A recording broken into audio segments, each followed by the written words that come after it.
Welcome to the SVG TV news for Friday, February 10th. I am Khalil Kato with the details. Prolina Graves, better known as Sunshine, a 28-year-old timekeeper of Dorsetshire Hill, is the victim of the 7th homicide recorded in St. Vincent and the Grenadines for the year 2023 after she succumbed to her injuries at the Milton Cato Memorial Hospital. Earlier today, Graves was listed to be in critical condition and in an unresponsive state after she was approached and shot in the head last evening outside her home at Dorsetshire Hill by an unknown assailant at around 8:30 p.m. Persons with information that can assist with the investigations are encouraged to contact the Assistant Commissioner of Police in charge of crimes at telephone number 457-1211, extension 4816, the officer in charge of the Criminal Investigations Department Major Crimes Unit at 456-1810, or any police station or police officer you're comfortable with. The police say all information received will be treated confidentially. Investigations into the matter are ongoing. A letter of intent has been signed between St. Vincent and the Grenadines and Cuba on cooperation in the area of education. This is according to Minister of Education Curtis King, who on NBC Radio this week said that the letter of intent, which he signed during a recent visit to Cuba, will place greater emphasis on special education between both countries. Necessary because, you know, we have good relations with Cuba, and we have always, since the establishment of relation, focus on the education sector.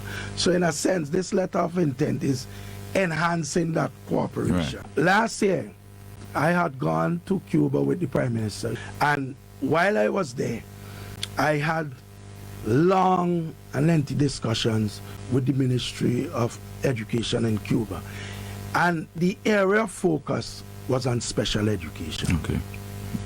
And so I used the opportunity this time around to, if you like, concretize the discussions we are having and have it represented in a letter of intent.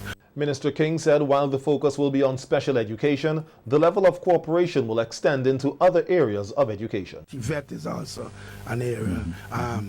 The creative arts also is part of that letter of intent. But special education, we recognize that we inherited a system that completely ignore these people, but they are human beings too.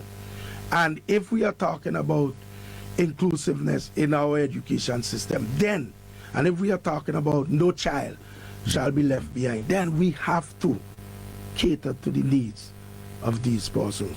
And I can tell you, and I said it, but I said it in Parliament, that look, we have embarked on a program that we are seeking to enhance even further with regards to special education, and hence the need for that agreement, because Cuba has a reputation, they are renowned in terms of how they program for the inclusion of children with special needs. The Education Minister says the government recognizes the importance of inclusivity within the education sector and has been doing its part to cater for everyone. To say this, we have at a secondary school, well, at 2 secondary schools, visually impaired students. Presently, they entered Form 1 in September. We also have at one of these secondary schools, in addition to visually impaired students, hearing impaired students. And I must be honest and say, our system at the time, when they entered in September, system was not quite at the level that it should be in terms of receiving these students and provide them with the support that they require. We have at the level of cabinet taken, if you like, some emergency decisions where we had to move fast in providing resources to make their stay at school more rewarding and make the school more accommodative. The work is not completed, and we are continuing, yes? But special education, as I said, is an area of great focus, and we are really hoping that our relations with Cuba, and certainly the letter of intent that we just signed, would go a long way in helping us to advance our program. As the discussion continues locally on pension reform, Director of the National Insurance Services, the NIS, Stuart Haynes, on the VC3 Roundtable program on Wednesday, was asked about some of the changes that can be expected.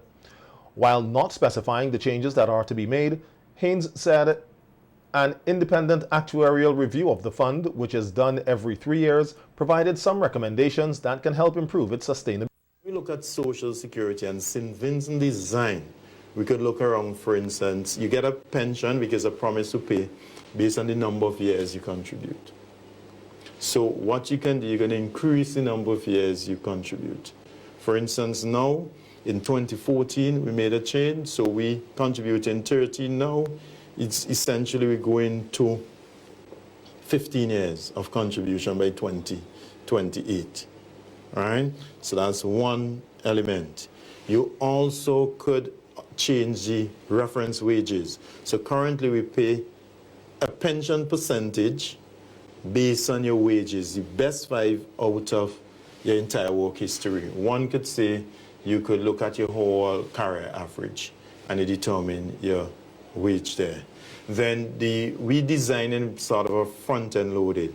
So after 15 years, for instance, you're entitled to 30%, then 1% thereafter. So it's a front-end loaded sort of a benefit. So what you can do, you can uniform the rate so that as you contribute 1 year, you're entitled to 1% and spread that across one work history. Another sort of an element you can look at in terms of the design is ages, is the age, retirement age. So currently our retirement age will eventually reach 65 in 2028, right? The current now is 63. So eventually we would reach 65. One can consider the change in rate as well. But I don't think that's likely for St. Vincent case because we haven't reached 65 as yet. We also allow persons to take early retirement, early pensions, and that is designed in our case because it's costing the plan now.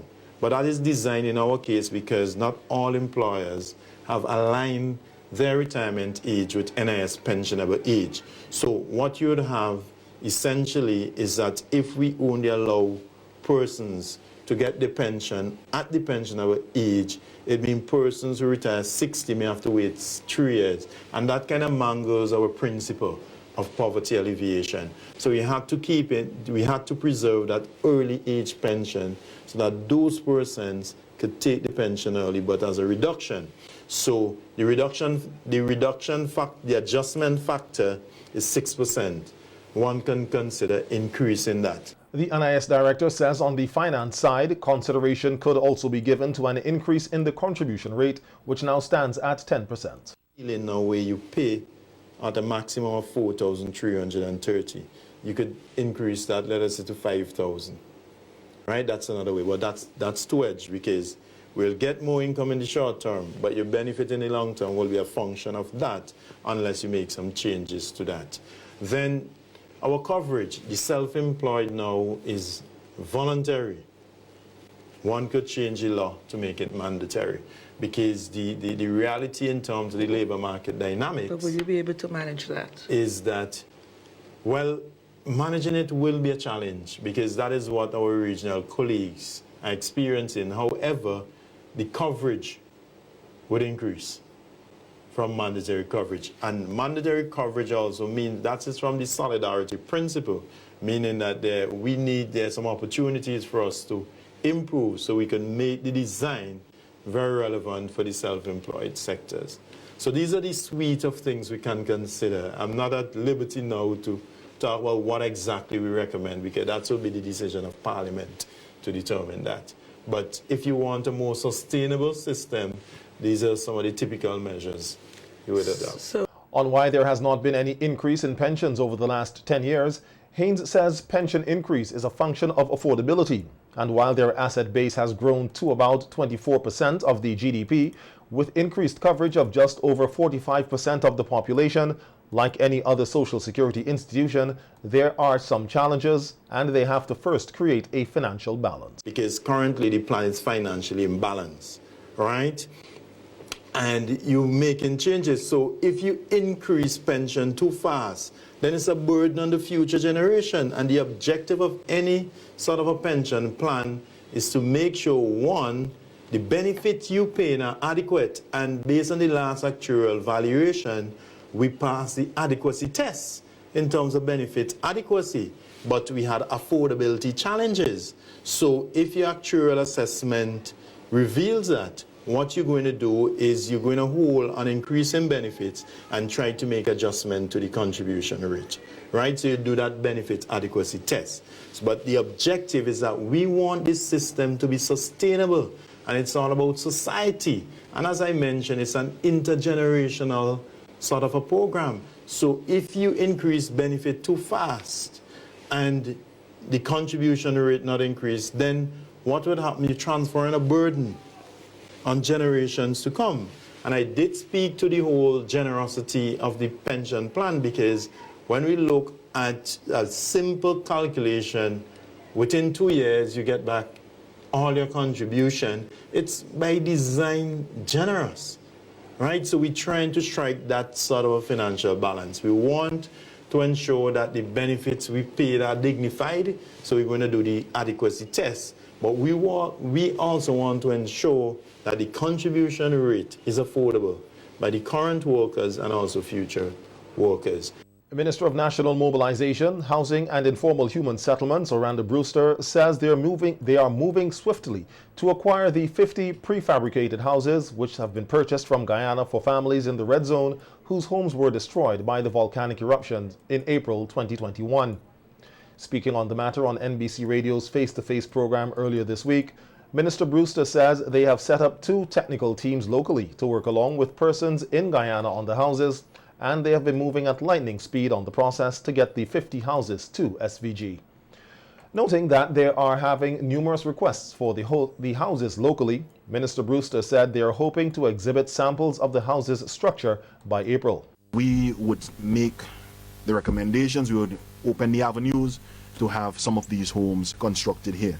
I'm hoping, Johnny P, that by April, because they're sorting out all the technical issues now, so by April or so, we should have the first set of homes coming in there. I don't want to jump the gun too much, but that is a suggested date from those who are working in Guyana, because they're moving very feverishly down there to make sure that because we address them and let them know this is a matter of urgency. So they are trying their best to see if we could get them in the first quarter, just on the outskirts, thereabout. Okay. The housing minister said the prefab homes will be economical for Vincentians who are interested in having one. They are really affordable. They are really affordable. And if you, for example, you already have your own land, it's a bonus. It's going to be way cheaper than what you spend to construct from scratch. Prime Minister Dr. Ralph Gonsalves, who viewed samples of the houses in Guyana, said their quality is such that they can last a lifetime and can withstand up to Category 4 hurricanes. Funding for the houses is provided by Demerara Bank of Guyana at a cost of $6 million EC for 7 years at a 5% interest rate on the declining balance. Since the eruption of La Soufrière, over 900 houses with varying levels of damage have been repaired or rebuilt by government. Mentors play a key role in helping organizations and businesses to be successful at what they do. The Caribbean Natural Resources Institute, CANARI, in St. Vincent, is focusing on mentors, which organizational and business consultant Franz George says is a part of. He says it is a welcome initiative by CANARI, as he is one of the mentors from SVG who received training from the organization. Over the past 2 days, I was part of a training session that they conducted where the new mentors learned from previous and current mentors, both located here in St. Vincent and overseas. And what we did is that we learned about the tools that we'd be using to conduct the capacity and needs assessment of the businesses, and we learned different techniques of mentoring also. So the hope is, with this training, we'll be in a good position to actually mentor the participating businesses that will be a part of the project coming up. And I must say, I'm excited. I do think that the past 2 days have been extremely productive. Even though I've used similar techniques before in my own private practice, it was good to learn something new. So I was actually able to complement my knowledge from before. And I think, I'm in a good position now to be a good mentor, well, hopefully. George, who returned to SVG over a year ago, says Vincentians are open to new initiatives to grow their business. But we learned how to also let it be a sort of self-guided journey for the business as well. So as a mentor, you are there to hold their hand and support, but not necessarily to dictate how that development happens. It's sort of guided by them. I could see that Vincentians are eager to grow, to learn. I think we're at that space where people are more open to different business techniques, and I think, because of COVID, they realize that going forward, it can't be business as usual, literally. So they're at that place where they're open to new things and they're eager to learn because they realize the need for innovation and growth and building capacity and putting structure and strategy in place into their business and their organizations. Canary's project manager in SVG, Yasa Belmar, informed mentors that they will receive continuous guidance from Canary as they lend support to their mentees in SVG. Between March and April, most likely in April, you will be doing your first exercise with your mentees, which is the application of the LGE radar. After that, in May, we will have another session where we train you guys in how to apply the climate proofing tool, which is another tool in our mentoring toolkit. We will bring in another colleague from Trinidad who has expertise in that, who will work with you to understand that tool. You will go back out again and work with your mentees to apply that tool. And after that, we will also have an online session where we go through how you use the capacity assessment tool. 8 poultry farmers from North Windward are receiving rehabilitation assistance from the Rotary Club of St. Vincent South in collaboration with the Ministry of Agriculture and the East Caribbean Group of Companies, ECGC. These farmers reportedly lost over $500,000 worth of chicks, adult poultry, and pens as a result of the volcanic eruption in April 2021.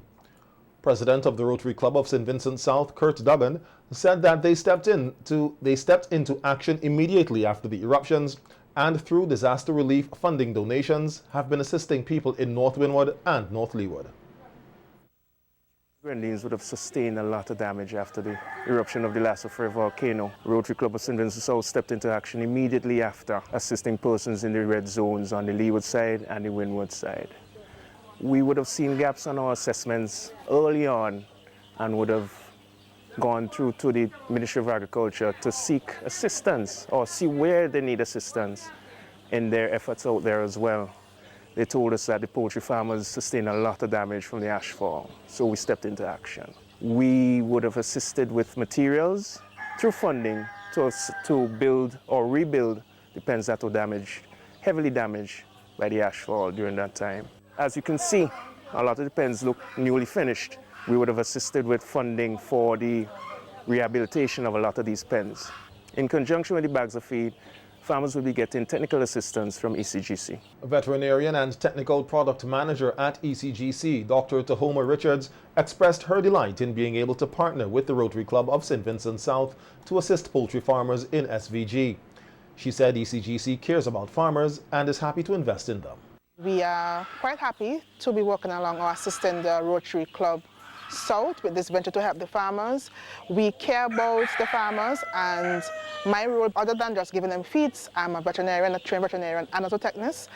So I'm basically to offer the farmer technical support, to make sure they get their production targets, help them to see where they can carry their production systems further. Because, as I just said before, at ECGC we are more than just feeds. We are everything. We are investing in our farmers, and we want to take them further. To support farmers in resuming and sustaining their operations, the Rotary Club of St. Vincent South, through its disaster relief funding by the Rotary District, purchased approximately $75,000 worth, that should be in material, including lumber and wire, which were distributed to these farmers. Additionally, each was allocated between 200 and 800 chicks based on pen capacity. A total of 4,100 chicks were allocated to farmers. To date, half were recently distributed, and the remainder will be distributed in the next couple of months, all at the expense of Rotary. The Rotary Club of St. Vincent South, in partnership with the East Caribbean Group of Companies, has also committed to providing up to 6 months' supply of feeds based on broiler and layer requirements. Approximately 2,050 bags of feed are required for the duration of the project. To date, Rotary's donation is over $160,000 for pens, labor, chicks, and feed. The Rotary Club says it will continue to work closely with the poultry industry and other stakeholders to ensure successful rehabilitation of the poultry industry in the North Windward area and endeavors to support where help is most needed in communities as per their theme, Service Above Self. And the club also made a donation of 2 containers of medical equipment and supplies to the Milton Cato Memorial Hospital and clinics across St. Vincent and the Grenadines. A news release from the club said the donation of the 2 containers of equipment and supplies valued at over several $100,000 was made possible through a partnership with Rotary Mesa Medical Equipment and Supplies Abroad out of Ohio, USA. The first container arrived in March last year and contained critical equipment such as exam tables, medical cabinets, lighting, trolleys, and mobility equipment such as wheelchairs, walkers, crutches, surgical lighting, and chairs. The second container, which was handed over in late January 2023, contained more chairs, lighting, exam tables, surgical equipment, and large quantities of personal protective equipment and supplies. The items were handed over in the presence of the Ministry of Health personnel, including Permanent Secretary Cuthbert Knights and Deputy Hospital Administrator Andrew Williams. Rotary St. Vincent South was represented by Rotarians Shakila Vera and Kim Haydock. During the COVID-19 pandemic in 2020, Rotary was instrumental in outfitting the isolation unit with furniture, equipment, and supplies in time for the control and management of the situation. The club said the cost of that container was valued at over $500,000. The Rotary Club of St. Vincent South said it intends to continue assisting with the procurement of vital and costly medical supplies through its partnership with Rotary Mesa, which continues to provide outstanding medical supply service to the people of St. Vincent and the Grenadines. As lovers across St. Vincent and the Grenadines prepare to celebrate Valentine's Day on February 14th, they are being encouraged to glove up before they love up. This is the theme of a one-week campaign leading up to Valentine's Day, hosted by the Health Security Unit in the Ministry of Health, Wellness and the Environment. Representative of the AIDS Secretariat, Winfield Tanis Abbott, outlined the different activities scheduled for the campaign, which he said is aimed at promoting good health practices among the Vincentian population. You know, Valentine's Day today, when love is celebrated between couples, people use this day to be affectionate and romantic. In an effort to continue promoting and encouraging good sexual practices, the Health Security Unit is embarking on preparing lovers and singles for the special day under the theme, Glove Up Before You Love Up. The theme is not only centered around couples. This initiative is geared towards sensitizing the public on information regarding HIV/AIDS, STI, as well as the importance of knowing your status by getting tested. The theme was chosen based on the target group listed below: persons with risky sexual behaviors, persons who don't know their status and their partner's status, not only couples, but singles as well. We know that we want persons to be safe, and we believe that if you don't have one sexual partner, and if you are not married, and if you know you're someone who have multiple sex partners, we are always encouraging you that that condom must go on first before any sex takes place. That's how we look at it, that you must wear a condom at all times. Infectious disease specialist Dr. Jose Davey, who also encouraged people to be responsible when engaging in sex, said half of the new cases of HIV recorded last year are mainly young people. For 2022, we're talking about last year, 42% of our new enrollment into the ID clinic, the infectious disease clinic, were between the ages of 17 and 29. So what I'm trying to tell you is that half of our new cases were very young people. And that's because we have lost the actual sight of what risk is. So because the man or the woman look hot or look good, it's fine to have sex. People meet people and they no longer ask them their status. They just jump right into bed. And they may have done a couple asking around, but do you know of the past? They may not be cheating on you now, but do you know of the past? Do you know what they came with? Some people don't even know their partner's middle name, but they're having unprotected sex with them. So please, people, this is the emphasis here. You meet somebody, after you ask them their name, before you catch feelings, find out the status.